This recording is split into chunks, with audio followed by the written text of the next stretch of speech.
Bonjour, nous sommes en SVT, cycle 4 des collèges.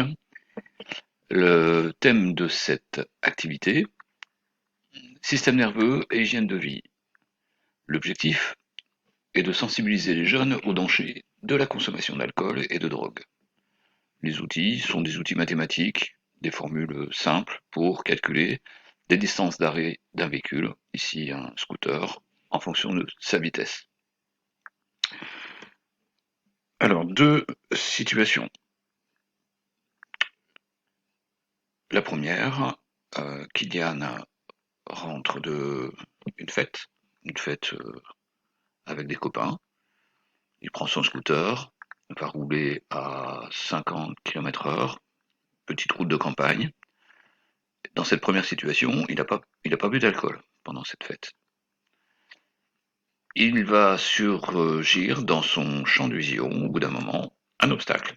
Il s'agit d'un sanglier qui n'a rien à faire ici, sur plein milieu de la route. Voilà. Donc cette première situation va montrer que il aura le temps de s'arrêter pour éviter l'accident.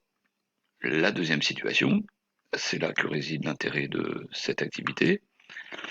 Même soirée, même vitesse pour le scooter.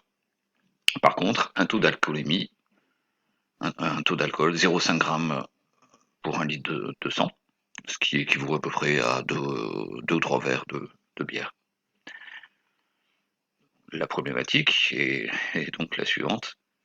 Aura-t-il le temps de s'arrêter pour éviter l'obstacle avec un tel taux d'alcool?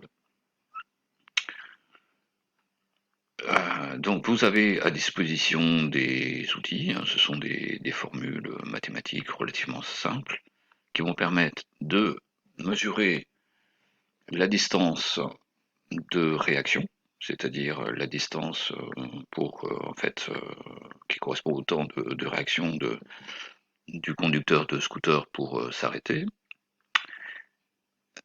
La distance de freinage, c'est le temps mis par le scooter pour s'arrêter, et donc la somme des deux va vous donner la distance d'arrêt. Donc sera-t-elle suffisante pour éviter l'obstacle? Voilà, donc le travail à faire.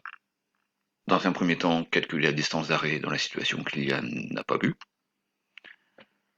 pour donc justifier l'arrêt avant l'obstacle. Deuxième question, calculer la distance d'arrêt avec un taux d'alcool de 0,50 g par litre, pour savoir si effectivement l'accident pourrait être évité. Et enfin, utiliser des informations données sur les documents pour montrer l'influence de l'alcool ou de drogue sur le système nerveux et le lien avec l'accident. On proposera éventuellement une aide ou deux en cours d'activité. Et puis, une deuxième vidéo vous présentera la correction.